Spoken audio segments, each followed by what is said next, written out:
your tips for today from retrievealover.com.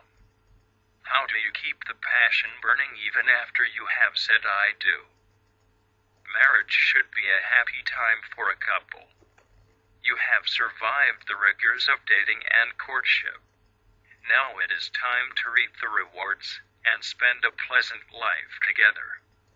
But many couples find marriage to be a difficult adjustment to make. There is a honeymoon phase, and then life settles into a routine. Husbands and wives start to hurt one another. The passion of the early marriage starts to fade away. Can this be stopped?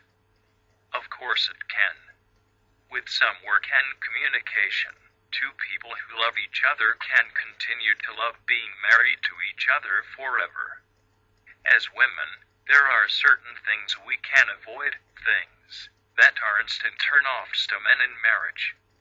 Here are 5. 1. Complaining, nagging, and criticizing. This is always at the top of the list in surveys of married men when asked what their wives do that bothers them. As much as he loves you, he wants to be his own man, too. And let us face it, no one, male or female, likes being picked at. Of course, we don't usually see our gentle reminders not to leave his socks on the floor as picking. If he would just do it, we wouldn't have to keep mentioning it. But to him, it sounds like you reharping, nagging about the same thing over and over again. And it drives him crazy. So what to do? Men's minds are analytical. They like to solve problems. So make your suggestions in the form of solutions rather than complaints. Instead of saying, I hate it when you leave your socks on the floor, say, it will be much easier for me to do laundry if your socks are in the hamper instead of on the floor, sweetie. See? The first was a complaint, the second was a solution. Surely he can't fail to see the logic in it, and if he forgets after that, you'll know it as an honest forgetting, not laziness or spite. And since you love him, you can't forgive that. 2. Trying to control him. This goes along with number 1. Men like to be independent. They like their buddies, they like their football games, they like their poker nights with the guys. But you like him to be home with you. Who is right? This is one where you may have to make some compromises. There is no reason he shouldn't be allowed to hang out with his friends, and do whatever it is those guys do when they get together, provided he is still being a good husband and father too, of course. If he is out every night with the guys, then maybe there is a problem. But if it is once a week or so, and he has a fun time, then what is the harm? It is selfish to insist he stay home with you all the time. To compensate for it, you can arrange activities for just the two of you that go beyond just staying home and having a normal dull evening. Make sure the weekends are full of couples-only activities, or plan specific date nights, once a week. That way, you can make sure you're getting a special evening with him at least as often as his friends get one. 3. Withholding sex out of anger or spite.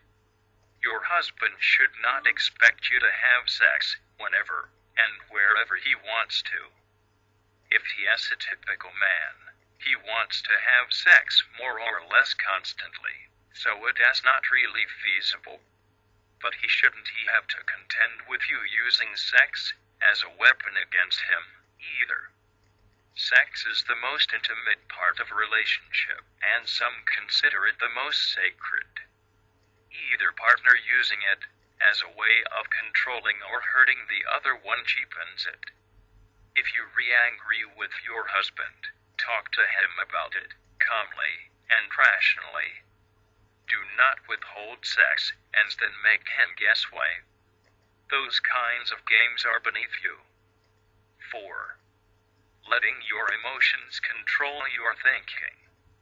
It is a scientific fact that men solve problems analytically while women solve problems emotionally.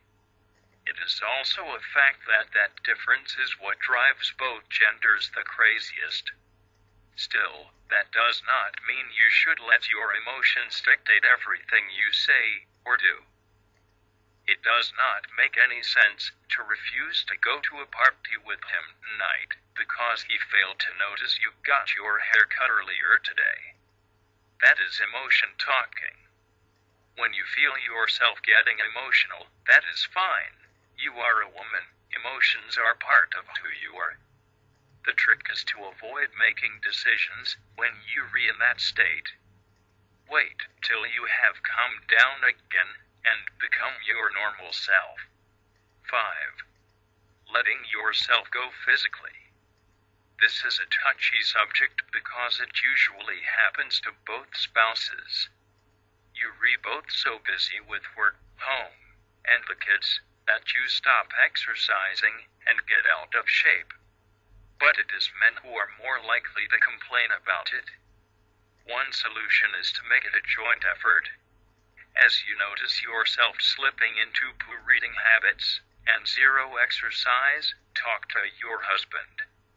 Suggest the two of you take up jogging together, or go for walks after dinner, or join a gym together. He will see you remaking an effort to maintain the lovely figure he fell in love with, and you can keep him from becoming a couch potato, too. Plus, any time you spend together is going to strengthen your relationship. It is tragic to force small things, to split marriages apart, but it happens all the time. There is no reason to let it happen to you. Remember that you love each other, and do what you can to keep the fires burning. If you enjoy the tips I have for you here, do get more videos tutorials from my site at retrievealover.com. Read the raving reviews and stories from our readers and users too, and get more free video tutorials.